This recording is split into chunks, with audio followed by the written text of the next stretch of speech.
en esta última parte de la entrevista me gustaría tratar un poco la figura del freelance en la actualidad y en el pasado y un poco tu experiencia, porque al final yo creo que es notorio que cada día la información que nos llega, digamos, no tiene contacto con la realidad. Es decir, que todo es algo indirecto y que al final lo que suele pasar es que todo el mundo mastica, digamos, algo que ya viene de por sí masticado, ¿no? Es decir, una copia de una copia, ¿no? Uno pone estos datos, otro los coge, los interpreta de esta manera y de alguna manera sin tener un contacto real sobre el terreno y pues ahí es donde la figura del freelance es fundamental, una figura que de alguna manera se está perdiendo. Pues yo es que ya creo que no te digo que ha desaparecido porque durante estos años de Ucrania había bastantes freelance por allí, pero claro, es una profesión que no se va a renovar.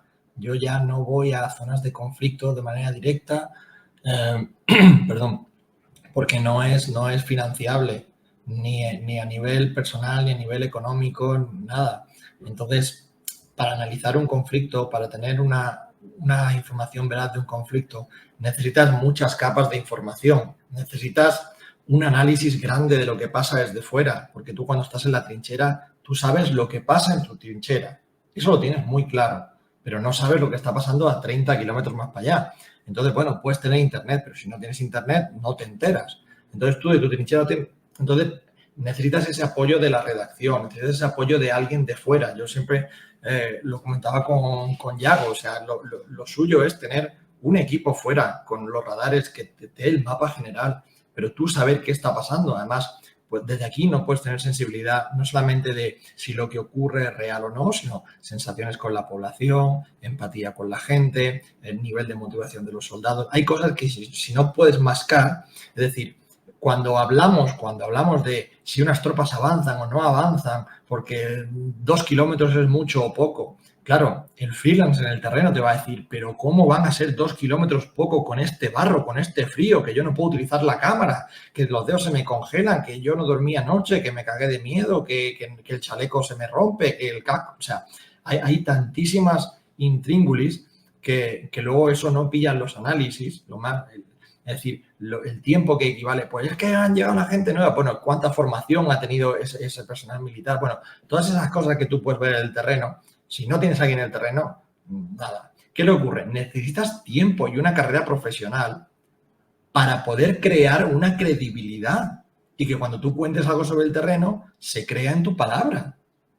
Yo, ¿por qué era fotógrafo? Porque sabía, yo ya entré en el mundo del fotoperiodismo, pues primero porque era fotógrafo, pero ya sabía que para mí ir a la guerra era poder demostrar algo con una foto, que a mí nadie me tenía que creer una palabra, porque yo podía ser un plumilla, yo escribía mucho para La Razón, para distintos medios, pero eso me lo podía haber inventado yo.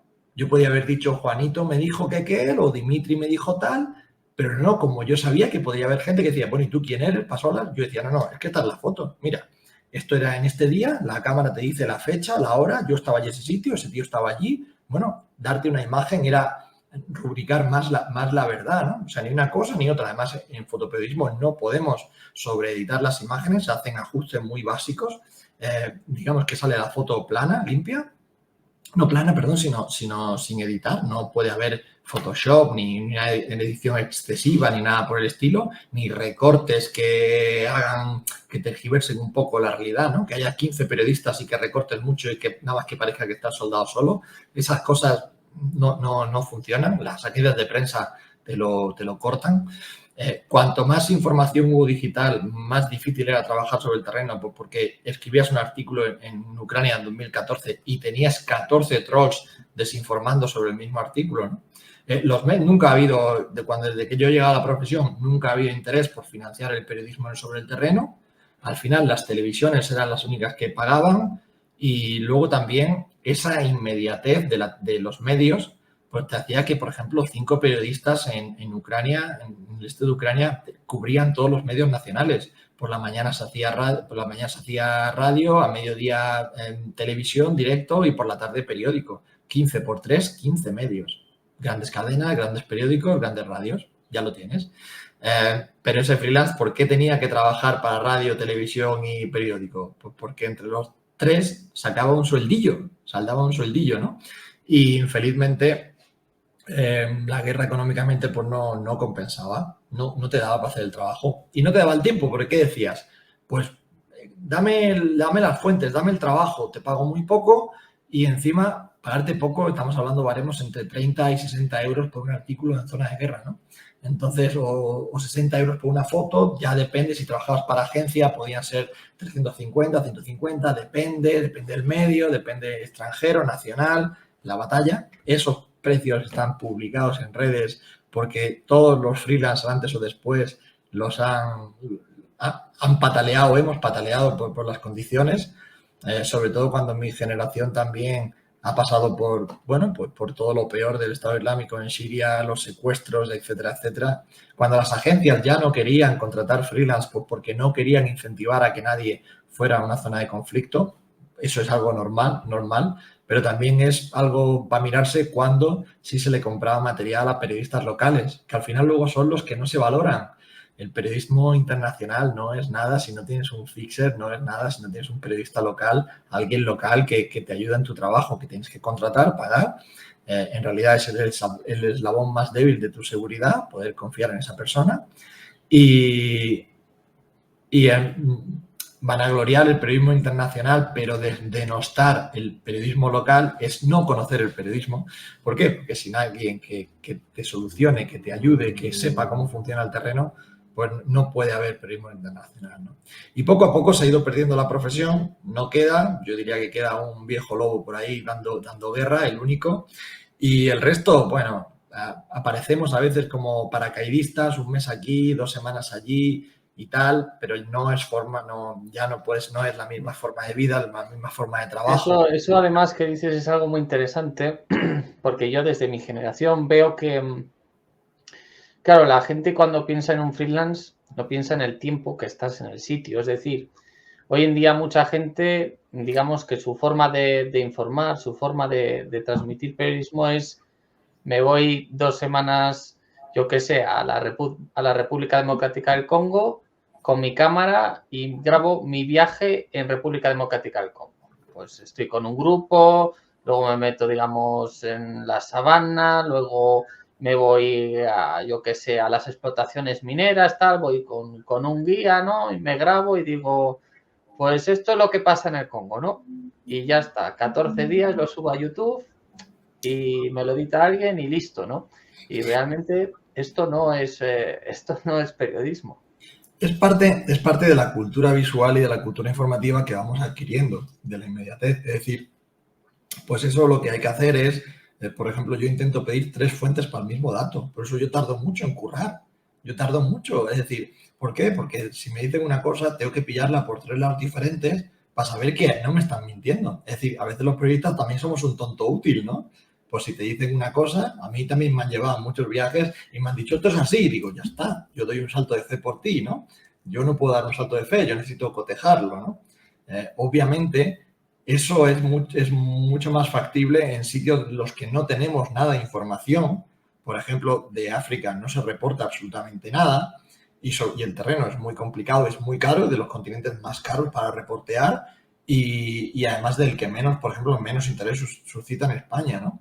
Claro, cuando no tienes nada de información, cualquier cosa es bien recibida. Si tuviéramos que cotejar toda esa información, pues tendrían que ser reportajes más de largo recorrido, más tiempo, más fuentes. Y ojo, esa información se debería presentar para que tú puedas cotejar si eso no. Cuando ya tienes un medio con prestigio, das por sentado que te están diciendo la verdad, ¿no?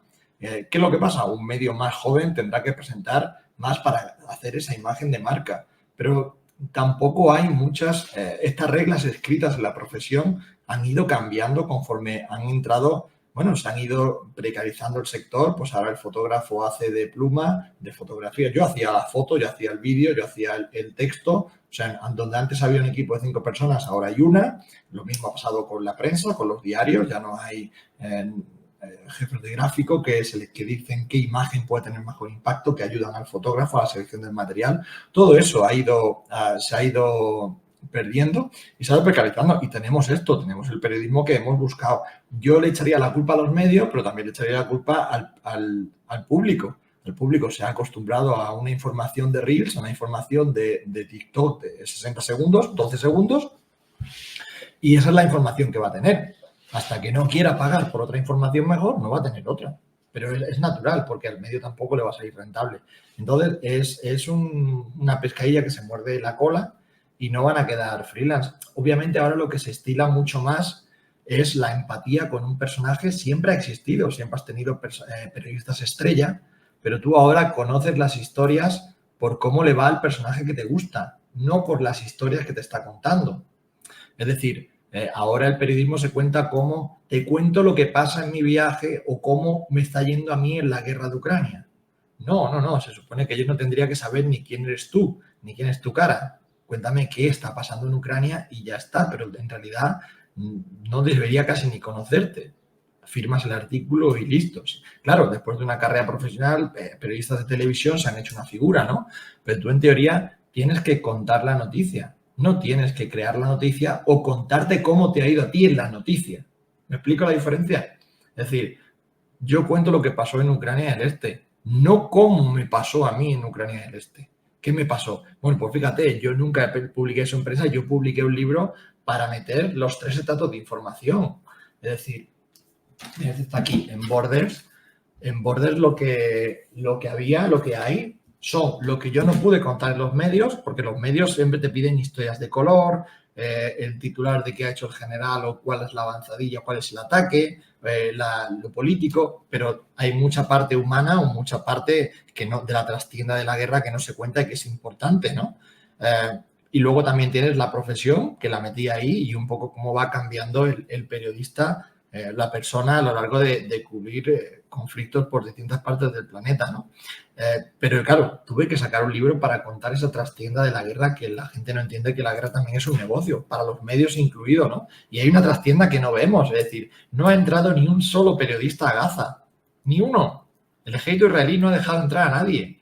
Entonces, cuando yo a veces veo periodistas con muchos chalecos puestos, con muchos cascos, con perfectamente peinados y arregladitos para salir en tele, y yo sé las condiciones de vida que hay antes de entrar en Gaza, a veces vendemos una emoción y una adrenalina que no está viviendo ese reportero en ese momento, ¿no? Cuando eres reportero pero tienes tiempo para hacerte muchas fotos en la zona de guerra, en vez de hacer fotos a la zona de guerra, te dice que estamos llevando a un periodismo de influencer. Entonces, ahí me duele mi corazoncito, porque yo lo hacía de otra manera, era otro estilo, y ahora, bueno, me toca, si quiero enterarme de algo, tengo que seguir al influencer y ver que me cuente su vida hasta que llego a la noticia, y luego resulta que puede que la noticia no sea tanta noticia, ¿no? Entonces, sí, eso ha cambiado mucho, no va a cambiar hasta que haya una nueva financiación, hasta que haya un compromiso de los medios y una demanda del público. Yo creo que en los tiempos que corren, son demasiadas cabezas para ponerse de acuerdo, y eso nos quedará para pequeños nichos de información muy sacrificados, con poca rentabilidad, pero más comprometidos. Y así está el periodismo. Hay gente que lo contará más, que lo contará menos, pero sí, sigue siendo, es una profesión con unos índices de paro brutales y bastante precariedad dentro del sector.